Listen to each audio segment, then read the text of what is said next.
Until very recently, the GT class was relatively easy to understand because there were sporting GTs like the Aston DBS and the Ferrari 599, and then there were luxury, comfortable GTs like the Bentley Continental here.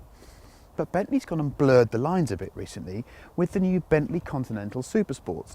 621 horsepower, 590 foot-pounds of torque, the fastest Bentley ever made. So what's the best way to approach the GT subject? Do you take what was a heavy, quite cumbersome GT coupe like the Continental, strip some weight out of it, add some more power and some athleticism? Or do you take a normal sports car, something quite athletic already, and try and make it more comfortable and more usable over long distances? I don't think we're going to come to any absolute answers here, but this is a great place to explore the subject. This £230,000 Giallo Fly, that's yellow in modernese, Ferrari 599 GTB is fitted with the handling GTE kit, HGTE. It's quite a piece of kit, but listen to it start.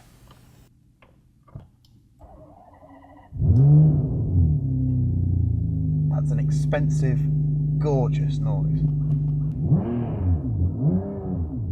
That throttle is quite firm, it requires a push, and the revs just yelp at you.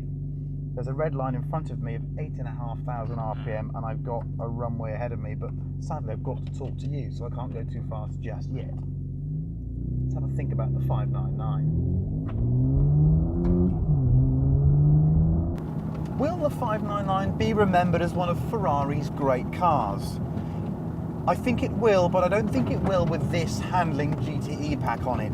We've got lower, firmer suspension and we've got a faster steering rack, and for me that actually detracts from the experience because this is supposed to be a GT car. It's a very sporting GT car. It's one that'll do well over 200 miles an hour. It's got 611 horsepower, and it feels like every single one is with me here today because in fourth gear, even with the traction control on, you've got to watch yourself in the wet. But the 599 loses out in the comfort and noise states, and just because it's so flipping nervous on slightly damp roads. I know that's the time of year, and discussing this with my colleague Mr. Meaden, we both agreed that what the 599 wants is some really nice, dry, slightly warm, modernese tarmac and a set of P0 coursers, because at the moment we're on the normal P0 tyre here because of the weather. But get a load of this. 4,250 RPM.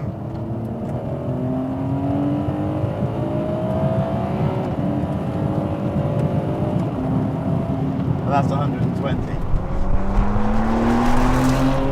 It's the fastest of the bunch by quite some margin, but it demands much more of the driver, not always in the best way though. It's great to know that you've got to control this thing and you've got to put some input in, but at times when you want it to relax and play the GT role, the 599 HGTE is just asking too much of you. It never wants to fully relax, it sniffs out cambers, which is odd because there's a bit of a mismatch going on. The controls are really immediate, the throttle's really sensitive, difficult to modulate as a cruise, and the steering's so fast, really, really quick. But the ride's actually not too bad. So you've got a car that's actually quite soft in its initial response, doesn't feel too bad, but doesn't ride that well, but also sniffs out all the cambery, nasty crown changes we have in the UK. So it's a bit confusing. It's a mighty, mighty fast thing though.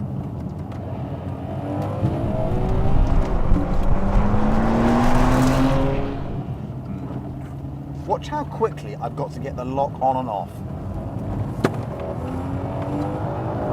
Bringing it back in a straight line is so difficult because the throttle's so sensitive. You felt that jag there? Well, a better man than me, I'm sure, could do it, but I am finding it difficult to bring it back into a straight line. We'll have another go here.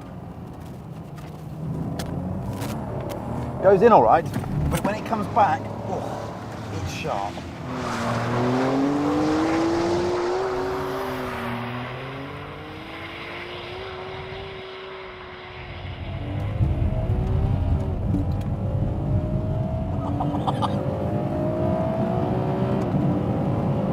It does feel pretty special to just bend a 230 grand Ferrari out of shape, but it's bringing it back into line that's the key in the 599. You've got this very sharp throttle and this very, very quick steering rack. So it's finally judging that moment to bring it back from the oversteer into the straight line again. Let's try it through here. This is a bit quicker, this one. This is third gear.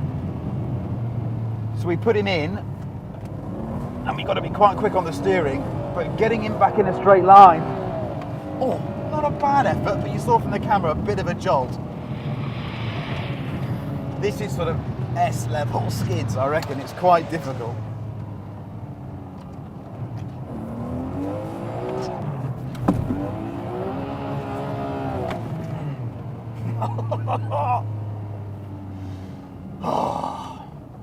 I do enjoy this thing. I do enjoy it. I think it's really interesting to come onto the track with it. It's for the last day, we've done about 800 miles through North Wales on British roads, and it has felt really inhibited. It's felt like it's been shoved into an environment that it just didn't enjoy. But here now, give it some space. God, it's an incredible car. It's just so exciting. It's so raw. It's physical. I wonder if the 599 isn't a GT car at all. It's just a great big near 1700 kilogram sports car that happens to be quite usable over long distances.